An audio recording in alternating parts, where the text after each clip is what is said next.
Primeira carta de João, capítulo 4, nós vamos ler versículo 9 e versículo 10. Irmãos, a grande verdade é que no culto sempre tem alguém sem Bíblia. Encosta do lado dele, encosta do lado dela, tá bom? Não deixa ninguém sem ler a palavra agora. A gente está com dificuldade ainda porque colocamos a televisão que ganhamos lá no fundo, tá? Mas nós vamos colocar uma aqui, para vocês ficarem confortáveis, poder ler aqui o texto sagrado, poder também acompanhar os louvores. Amém? Glória a Deus. 1 João, capítulo 4, verso 9 e verso 10. Muito barulho que não é de glória a Deus. Vou pedir para as mamães, segura os seus filhos, tá bom? Obreiras, não deixem as crianças ficar andando. Mamães, colabora com a gente, com a obra de Deus, tá? Não deixe seus filhos ficar andando pela igreja não, tá? Se quiser água, pede para uma obreira. Temos 3 obreiras na igreja, temos 2 obreiros na porta. É para servir você, para deixar você confortável, tá bom? Se precisar de alguma coisa, é só chamar qualquer um de nós aí que a gente ajuda. Amém, igreja? 1 João 4, 9 e 10 diz assim a palavra do Senhor: nisto se manifestou a caridade de Deus para conosco, que Deus enviou seu Filho unigênito ao mundo para que por ele... Vixe, ninguém abriu, né? 1 João, não é o Evangelho, tá? Abrem Apocalipse e vem folheando para trás. Abrem Apocalipse no último livro da Bíblia e volta. Aí você vai abrir em 1 João capítulo 4. 1 João capítulo 4, verso 9. Nisto se manifestou a caridade de Deus para conosco, que Deus enviou seu Filho unigênito ao mundo, para que por ele... Nisto está a caridade, não em que nós tenhamos amado a Deus, mas que ele nos amou e enviou seu Filho para propiciação pelos nossos... Amém? Vamos todos ler o verso 9, para a glória de Deus. Verso 9, 1, 2, 3.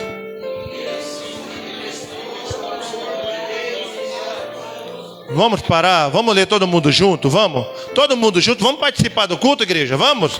Leitura fácil, amém? 1 João 4, 9, toda a igreja, 1, 2, 3.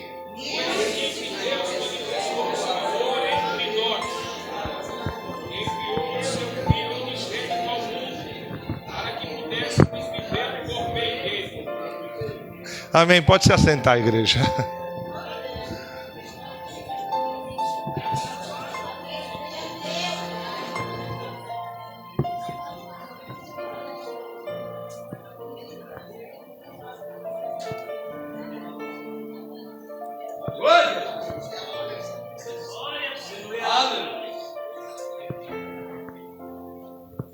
Amém? Irmãos, presta atenção aqui, ó. Quero ser objetivo, tá? Mas presta atenção, Deus tem uma palavra no seu coração. Esse texto que nós lemos aqui agora foi escrito por João. Foi um dos braços direitos de Jesus no seu ministério terreno. Quando Jesus ascendeu aos céus, João continuou aquilo que Jesus começou. O que é interessante a gente observar em João, irmãos, que pouca gente talvez saiba disso, é que João, ele era primo de Jesus. Talvez isso explique o fato de João ser tão próximo, ser tão atrelado, ficar tão junto de Jesus o tempo todo. E este primo de Jesus, o texto diz que ele era filho de pescador, era filho de empresário. Este João talvez era um homem muito bem de vida. Seu pai era empresário, tinha servos e empregados na sua empresa de pesca. Quando Jesus passa no mar da Galileia, chama João, e desde então Jesus começa a instruir João, para que João fosse quem ele foi e como nós o conhecemos. Este João, irmãos, ele foi tão íntimo de Jesus, que em todos os cenários, quando Jesus chamava algumas pessoas a mais para estar junto com ele, João estava inserido no texto, estava lá acompanhando Jesus o tempo todo. Este João agora escreve essa primeira epístola. No capítulo 4, ele começa a falar sobre a excelência do amor. E é muito coincidência porque na sexta-feira, anteontem, estudamos a última lição da nossa apostila de 1 Coríntios e falamos sobre o amor. E João aqui coloca a excelência do amor de Deus, que tem que ser exemplo para mim e tem que ser exemplo para você. Tem que ser exemplo para a igreja. A excelência do amor de Deus tem que ser excelência, tem que ser exemplo para a igreja do século 21. Não que sejamos perfeitos, nunca vamos ser. Não que sejamos pessoas sem erros, sem pecados. Ao contrário, irmãos, somos pecadores, reconhecemos isso. Mas temos que ter essa consciência de que o amor de Deus, ele é derramado sobre nós, através do Espírito Santo. Se isso não acontece, nós não podemos ser chamados de cristão. E um cristão nada mais é alguém que é parecido com quem? Com Cristo. Perceba, irmãos, eu vou discorrer do texto e você me acompanha. João, ele escreve no capítulo 4, no versículo 9, a parte A, ele começa dizendo, me acompanhe na sua Bíblia: nisto se manifestou, nisto apareceu, nisto tornou aparente, visível, para que todos nós pudéssemos ver o quê? O amor de Deus. Perceba, irmãos, que João, ele usa uma expressão do português de manifestar, quer dizer, dar a conhecer. Deus, ele trouxe aos nossos olhos, ele trouxe ao nosso conhecimento o verdadeiro amor. E ele prova o seu amor não por meras palavras. É muito difícil eu falar que amo, só que minhas obras não acompanham as minhas palavras. É muito difícil eu falar que amo a minha esposa, mas as minhas obras e os meus comportamentos com ela não coincidem com aquilo que eu digo. É muito difícil eu falar que amo, só que as minhas obras não acompanham as minhas palavras. Quando isso acontece, irmãos, quando isso acontece de as minhas palavras ser uma e as minhas obras serem outras, eu posso ser chamado de hipócrita. Eu digo ser alguma coisa e não o sou. Cobro alguma coisa com palavras e não faço. É como eu cobrar da igreja: chegue cedo para o culto, e eu chego atrasado com frequência. É como eu cobrar da igreja: vamos orar, e eu não oro, e eu não participo. Perceba, irmãos, que o amor de Deus acompanha por suas obras, e suas obras acompanham as suas palavras. O amor de Deus, ele é íntegro e ele é excelente por causa disso, porque as obras de Deus acompanham aquilo que ele fala. A pergunta de Deus para nós nesta noite, neste início de palavra, é: as minhas obras, os meus comportamentos, as minhas atitudes e o meu caráter, ele acompanha as palavras que eu falo? É um ponto de interrogação para mim e para você. Perceba que João está colocando para nós aqui a excelência do amor de Deus. E a excelência do amor de Deus é definida, a primeira coisa, irmãos, quando as suas obras, quando as nossas obras acompanham as nossas palavras. Quando não, eu sou hipócrita. Como eu posso dizer que amo o reino se eu não dou a minha vida por ele? Como eu posso dizer que amo a Jesus e não dou o meu melhor por ele? Como eu posso dizer que amo a Deus se eu não dou o meu melhor para ele? Então, irmãos, primeira coisa que nós precisamos aprender com a excelência do amor de Deus é que as minhas obras tem que acompanhar as minhas palavras, e as minhas palavras têm que acompanhar as minhas obras. Primeira coisa, o amor de Deus é manifesto por quê? Porque Ele fala que ama e Ele prova que ama. Ele fala que ama e Ele traz para nós, eu amo. Como, Senhor? Mostrando que eu dou meu filho para morrer por mim e para morrer por você. Quantos recebem essa palavra aqui? Primeira coisa, o amor de Deus é coerente, porque Ele fala e Ele cumpre. Ele fala e Ele traz à tona as suas obras. Segunda coisa, irmãos, que está no texto ainda, capítulo 4, verso 9, a parte B. Se eu li aqui na parte A, nisto se manifestou a caridade de Deus para conosco, que Deus enviou o seu Filho unigênito. Essa palavra unigênito, ela quer dizer único filho. Quando Deus, através de João, está falando, eu enviei o meu Filho unigênito, Deus deu tudo aquilo que Ele tinha para poder salvar eu e você do fogo do inferno. Deus deu o melhor por mim e por você. João está dizendo que quem ama de verdade entrega o seu melhor. Quem ama de verdade oferece o seu melhor louvor.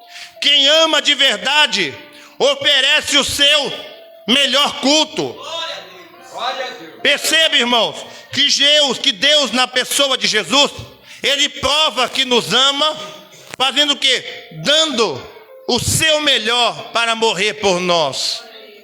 E se isso for comparado com a nossa vida, irmãos, a gente perde, a gente fica lá longe, porque nós dizemos que amamos ao Senhor, mas você já percebeu que a gente sempre dá a sobra para o nosso Senhor?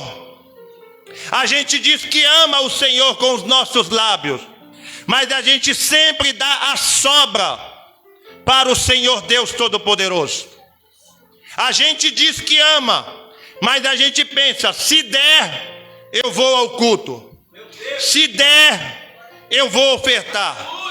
Se der, eu vou louvar.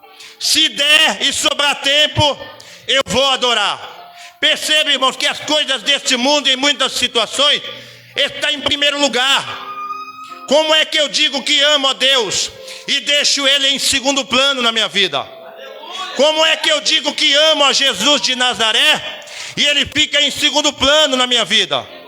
Isso é incoerente, irmãos. As palavras e as obras não batem. Se eu falo que amo a Jesus de verdade, eu tenho que dar o meu melhor para Ele. Se eu falo que amo Jesus de verdade, eu tenho que dar o meu melhor louvor, a minha melhor adoração e o meu melhor glória. Quantos aqui amam o Senhor Deus de verdade? Levanta as mãos. Quantos amam o Senhor de verdade? Levanta as suas mãos. Todos disseram que ama. Mas eu vou te fazer uma pergunta e você vai responder por si só. Qual foi o horário que você chegou no culto hoje?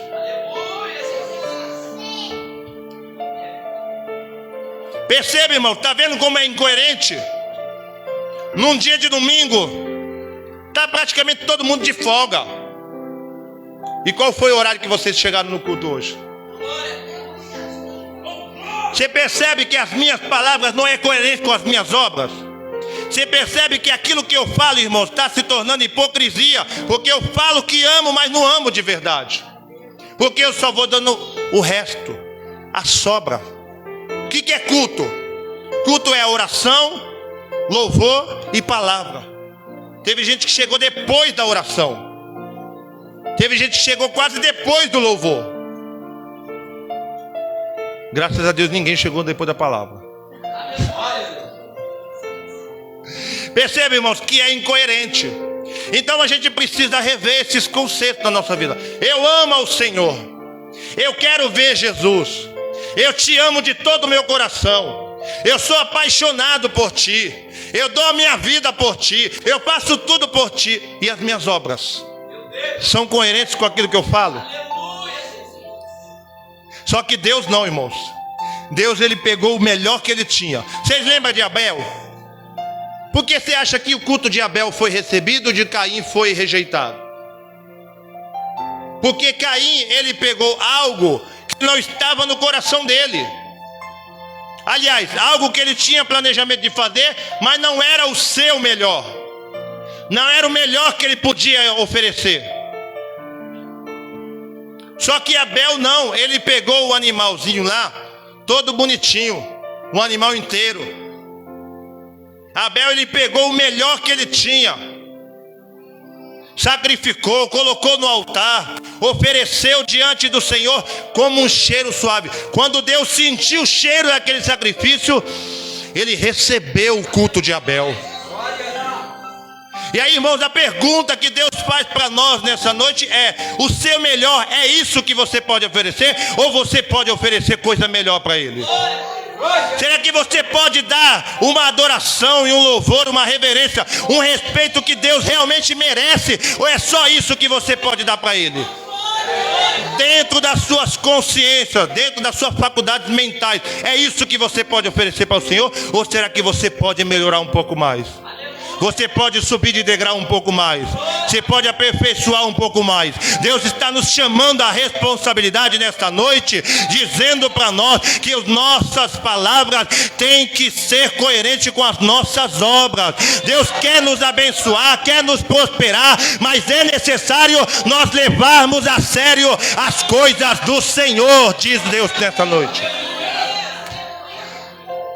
Percebe, irmãos, o texto está dizendo: quem ama entrega o seu, quem ama entrega o seu, quem ama entrega o seu melhor. Terceira coisa, irmãos, para a gente encerrar. João escreve aqui no versículo 10, eu quero que você me acompanhe. 1 João capítulo 4, verso 10, olha só que interessante isso. Nisto está a caridade. No que, João?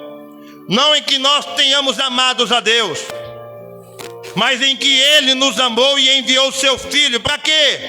Para propiciação pelos nossos. Deus enviou o seu Filho para quê, igreja? Para perdoar os nossos pecados. Então a excelência do amor de Deus está em perdoar. A excelência do amor de Deus está em liberar o perdão. E quando eu não libero o perdão, irmão, você acha que eu estou amando ou não uma pessoa? Quando você não libera o perdão. Essa palavra, irmão, perdão, na Bíblia Sagrada, ela é uma junção de duas palavras no grego original. A primeira palavra é perdon, que quer dizer total, e nari quer dizer entregar. Perdonare quer dizer entregar totalmente. Então, quando eu perdoo, eu entrego totalmente o perdão para outra pessoa. Eu não entrego o perdão e fico remoendo e jogando na cara depois. Eu não seguro e não retenho o perdão, irmão, porque eu sei que isso pode me causar o quê? O mal. Percebe, irmãos, eu vou explicar uma coisa para vocês. Se Deus, na pessoa de Jesus, não tivesse nos perdoado, Deus tinha acabado com a raça humana. Você sabia disso? Se Deus, vou repetir novamente, se Deus, na pessoa de Jesus, não tivesse nos perdoado de todas as nossas falhas, Deus eliminaria toda a humanidade, acabaria com todos nós. Porque o nosso pecado, irmãos, as nossas transgressões diante de Deus é algo abominável. Porque Deus, na sua ira, Ele com certeza destruiria a humanidade. Só que por sua graça e misericórdia, por sua bondade infinita, o que Ele fez? Ele enviou Jesus para que através de Jesus você pudesse ser perdoado. Agora perceba, segura para dar glória depois. Perceba, irmãos, que nós temos que ter a excelência do amor de Deus na nossa vida. Por quê, pastor? Porque o amor de Deus derramado em nós libera perdão. O amor de Deus derramado nas nossas vidas libera o perdão e o outro também é alcançado pela misericórdia de Deus.